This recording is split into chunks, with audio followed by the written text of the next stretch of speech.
Olá, boa tarde. O presidente Jair Bolsonaro se reuniu com os governadores nesta manhã por teleconferência para discutir o projeto de ajuda aos estados e municípios. O presidente do Senado, Davi Alcolumbre, participou do encontro. A videoconferência foi proposta pelo presidente da República. Jair Bolsonaro quer sancionar o projeto, mas, aconselhado pela equipe econômica, diz que vai vetar a parte que permite o aumento salarial para algumas categorias de funcionários públicos. Por isso, pediu apoio do Congresso para a manutenção do veto. O que a gente pede o apoio aos senhores é a questão de manutenção de um veto muito importante, que foi largamente discutido, que atinge parte dos servidores públicos. Então, quando se fala que os informais perderam muito, que os formais também, muitos perderam seus empregos ou tiveram seus salários reduzidos, a cota de sacrifício dos servidores, pela proposta que está aqui, não ter reajuste até 31 de dezembro do ano que vem. Os governadores concordaram. Nós entendemos e sabemos que o senhor está sofrendo pressões, nós todos nos estados estamos sofrendo pressões também com esses pontos, mas acho que é um momento da unidade nacional, presidente, que todos nós estamos dando uma cota de sacrifício, é um momento ímpar na história do nosso país. Então a maioria dos governadores entende importante, se assim o senhor achar, vetar esse artigo dos aumentos salariais. Mas solicitaram que a primeira das 4 parcelas da ajuda de 60 bilhões de reais para estados e municípios seja paga ainda em maio. O mês de abril passado já foi um mês em que todos nós sentimos uma redução da receita, quando comparado com abril de 2019, aqui no estado do Espírito Santo já foi quase 10% de redução de receita. O mês de maio será um mês em que nós reduziremos entre 25% e 30% da receita, comparado com o mês de maio de 2019. Então, isso mostra a importância dessa parceria, desse projeto, desse repasse de recursos mais rápido que o presidente, que o governo federal puder fazer, para que a gente possa manter aqui os compromissos em dia, para que a gente possa também fazer frente a essa pandemia. A solicitação para que o pagamento da primeira parcela, presidente, possa ser feito até 31 de maio, dada a urgência, considerando que a totalidade desses recursos serão destinados à saúde e à proteção dos brasileiros. Os presidentes da Câmara e do Senado ressaltaram que o projeto foi fruto de união e de entendimento entre as forças políticas. A união de todos no enfrentamento à crise vai criar, com certeza, as melhores condições para que, no segundo momento, nós possamos tratar, no pós-pandemia, da nossa recuperação econômica e da recuperação dos empregos dos nossos brasileiros. Chegou a hora de todos nós darmos as mãos. Chegou a hora de todos nós levantarmos uma bandeira branca, porque nós estamos vivendo um momento excepcional, um momento de guerra. Essa fotografia e a sanção desse projeto, ela vai servir para aqueles que insistem em nos dividir. E repito, eles perderão, porque nós estamos unidos com o povo brasileiro, todos os poderes, ao lado de vocês, governadores do Brasil, ao lado dos 5.570 prefeitos, para enfrentar, mas de cabeça erguida, a maior crise sanitária da história do Brasil e da humanidade, e saber qual é o Brasil que a gente quer um dia depois da pandemia. Em sessão plenária realizada ontem, o Senado aprovou um empréstimo de 50 milhões de dólares do Banco Interamericano de Desenvolvimento para o governo do Paraná e um empréstimo de 80 milhões de dólares da Cooperação Andina para o município de São Bernardo do Campo, em São Paulo. Também foi aprovado o projeto que estabelece a indenização pelos seguros de vida às mortes causadas pela Covid-19. Confira como foi a sessão. O projeto inclui na cobertura dos seguros de vida as mortes decorrentes da Covid-19. Atualmente, as seguradoras não são obrigadas a fazer a cobertura nessas situações. 2 projetos tratavam do tema, um do senador Randolfo Rodrigues e outro da senadora Mara Gabrilli, que está afastada se recuperando do coronavírus. Em gentileza, Randolfo abriu mão da sua proposta para que fosse votado o projeto da senadora. Embora o número do nosso projeto tenha sido PLS 890, e o da senadora Mara tenha sido 2113, mas é com motivo de muito orgulho que eu quero chamar esse projeto 15 de projeto segundos. Mara Gabrilli, por toda a competência da senadora Mara Gabrilli e por tudo que ela representa para nós e pelas nossas orações para o rápido restabelecimento dela. A previsão legislativa evita a judicialização da matéria, que poderia levar longos anos para que o beneficiário pudesse ter uma resposta estatal. No projeto, portanto, longe de ser uma intromissão indevida em relações privadas ou representar ofensas a atos jurídicos perfeitos, apenas estabelece de maneira clara uma norma de ordem pública que já estava implícita nos princípios da boa-fé e da defesa do consumidor. Foi aprovada ainda uma proposta que cria os certificados de recebíveis educacionais. São títulos de crédito que podem ser adquiridos pelas pessoas com a finalidade de financiar instituições de ensino. O texto prevê garantia da União para as operações. Hoje, no Brasil, já existem modalidades semelhantes, como os certificados de recebíveis imobiliários e os certificados de recebíveis agrícola. O objetivo é que instituições de ensino que possuam crédito recebam dinheiro para enfrentar as dificuldades da pandemia do coronavírus. O projeto em análise, ora, demonstra o quão importante é nosso papel de buscar formas de fazer com que empregos sejam preservados e instituições sérias não fechem as suas portas. O setor educacional, senhor presidente, é com certeza um setor essencial, primordial para o desenvolvimento nacional e a garantia do futuro de uma nação, pois ela contribui para a formação de nossas crianças e dos nossos jovens. Outro projeto permite que o SUS utilize leitos vazios de hospitais particulares quando houver necessidade de internação de pacientes com Covid-19 ou com síndrome respiratória aguda grave. Em casos assim, todos os custos com internação e medicamentos ficam por conta do Estado. O relatório foi lido nesta quarta-feira, mas a discussão e votação do texto ficou para esta quinta-feira. Nós não estamos aqui promovendo nenhum tipo de ingerência, nem agressão ao segmento privado. Apenas nós estamos levando em consideração a possibilidade de alguns leitos poderem ser utilizados pelo setor público no momento emergencial, vida ou morte para quem está ali naquela fila, e, ao mesmo tempo, aqueles leitos, né, eles permanecerão sob administração privada. Inclusive, a partir do momento que aquela pessoa utilizar o leito e sair, volta novamente para o hospital aquele leito que estava sendo provisoriamente utilizado. A telemedicina é uma realidade em vários países e no Brasil, intensificada pela Covid-19. O Congresso já aprovou um projeto que autoriza o atendimento remoto pelos médicos durante a pandemia. E o Senado analisa na sessão desta tarde uma proposta que quer estender o uso da tecnologia para o atendimento veterinário. Com os donos isolados em casa, uma medida essencial para evitar a disseminação do coronavírus, ficou um pouco mais complicado cuidar da saúde deles, os animais de estimação. A tecnologia poderá facilitar essa relação entre quem cuida e os que precisam de cuidados, no caso, os animais. O projeto, que será analisado pelo Senado, autoriza a telemedicina veterinária durante a pandemia do coronavírus, assim como já foi autorizada para os médicos. Às vezes o cachorrinho ele tem algum probleminha, assim, nada muito sério, e a gente não precisa se deslocar até a clínica veterinária.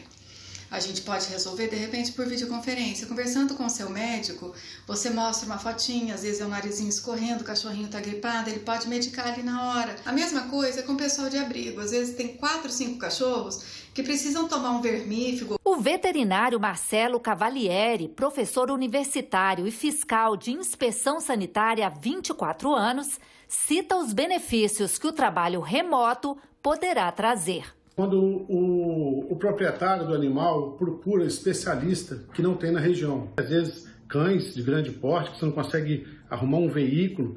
Além de, às vezes, você querer pegar uma segunda opinião. Essa avaliação clínica veterinária, ela tem que ficar em responsabilidade do veterinário de avaliar se é possível fazer esse atendimento. E esse projeto não deve facilitar a vida só de quem tem animais de estimação. Pelo texto, o exercício remoto da medicina veterinária poderá acontecer em outras atividades essenciais, como a fiscalização sanitária e a defesa agropecuária, que fazem parte da cadeia produtiva de alimentos. O texto foi apresentado pelo senador Wellington Fagundes, que é veterinário. Pela proposta, caberá ao Executivo regulamentar a telemedicina nas atividades de vigilância agropecuária, inspeção e certificação sanitária. Já o Conselho Federal de Medicina Veterinária deverá expedir resoluções para orientar as atividades dos profissionais e garantir o cumprimento da lei. A telemedicina veterinária ela é um avanço, principalmente no momento da pandemia, em que também nós temos aí a questão da vigilância sanitária. A cesta básica ela vem principalmente através do trabalho do médico veterinário, fazendo a inspeção sanitária e, com isso, garantindo um produto de qualidade. Conforme o próprio Conselho Federal de Medicina Veterinária, também deveremos regulamentar, após a pandemia, a utilização da telemedicina veterinária de forma contínua. Em nota, o Conselho Federal de Medicina Veterinária, que reúne 27 conselhos regionais, diz que tem reiterado aos parlamentares a necessidade de que o Conselho seja responsável pela regulamentação da atividade, especialmente para garantir que os serviços prestados à sociedade sejam realizados por médicos veterinários qualificados e devidamente inscritos nos conselhos regionais de medicina veterinária. Outro projeto que vai ser analisado na sessão desta tarde facilita a produção de respiradores e álcool em gel por instituições públicas de ensino superior. Professores e alunos se juntaram com um objetivo: fortalecer a corrente de solidariedade na batalha contra o novo coronavírus. A Covid-19 já atingiu cerca de 295 mil brasileiros e levou mais de 19 mil à morte. O projeto do senador veneziano insere um dispositivo na lei de enfrentamento ao coronavírus. As universidades e os centros federais de educação vão poder produzir álcool em gel e máscaras de proteção, por exemplo, em suas próprias instalações, com equipes e recursos próprios, além de continuar adquirindo doações de insumos. Muitas instituições de ensino superior têm desenvolvido, desde os produtos como respiradores, ou mesmo álcool em gel, máscara, luvas, a preços muito baixos. Só que há um limite legal, que é exatamente o de não permitir a estas instituições de ensino superior que elas utilizem parte do seu orçamento para a produção desses insumos e desses equipamentos. De acordo com o Ministério da Educação, são quase 1.200 ações realizadas por 110 instituições públicas, que beneficiam 75 milhões de pessoas. A Universidade Federal da Paraíba tem contribuído com a fabricação de produtos hospitalares, como respiradores, ventiladores pulmonares, produção de protetores faciais, entre outros materiais para a proteção individual. Os equipamentos vêm sendo produzidos por pesquisadores do Laboratório de Fabricação Digital.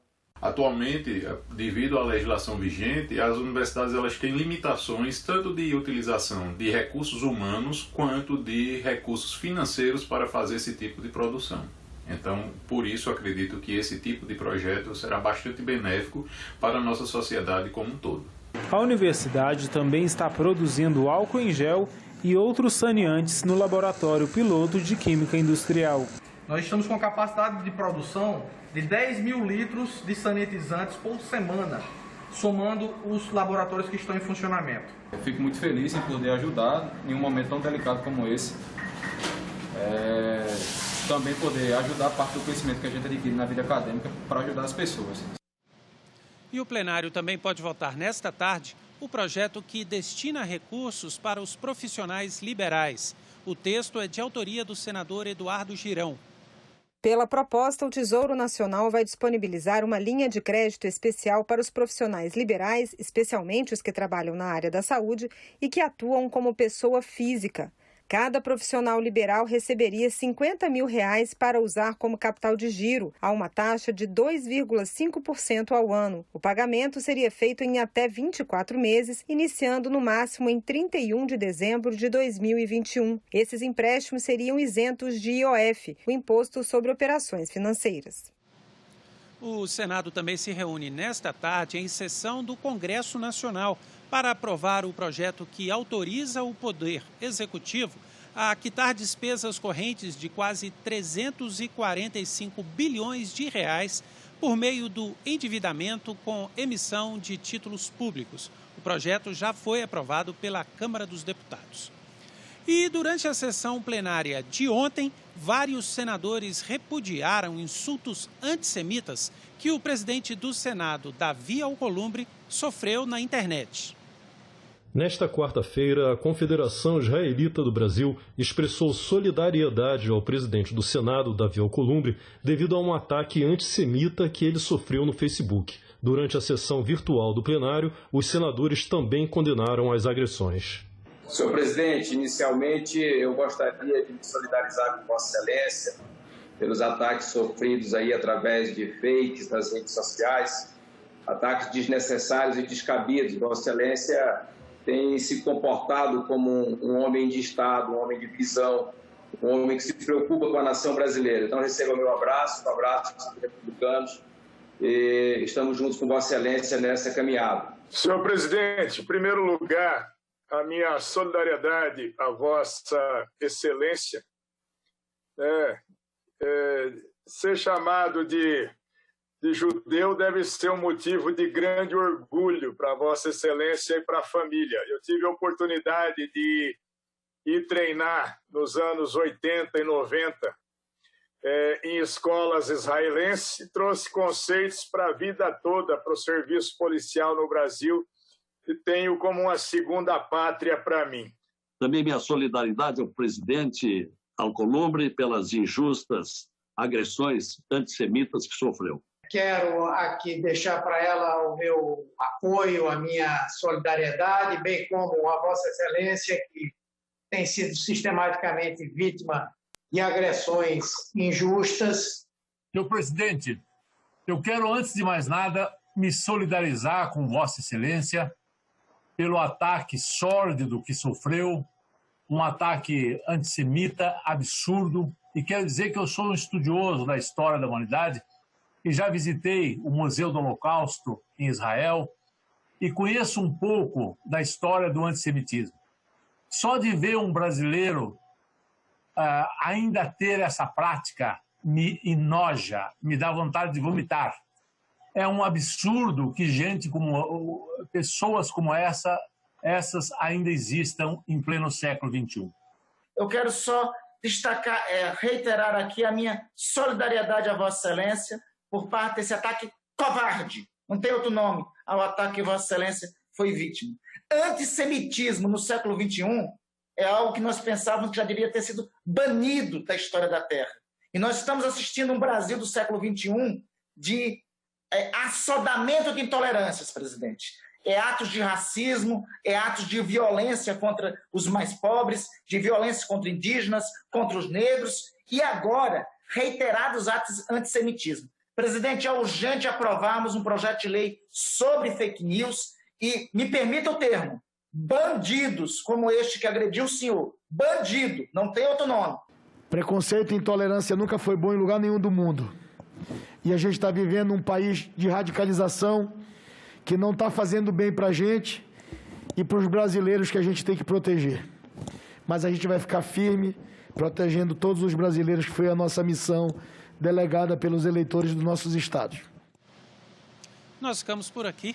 Você pode rever as reportagens desta edição na nossa página na internet, senado.leg.br/tv. Obrigado pela companhia e tenha uma boa tarde.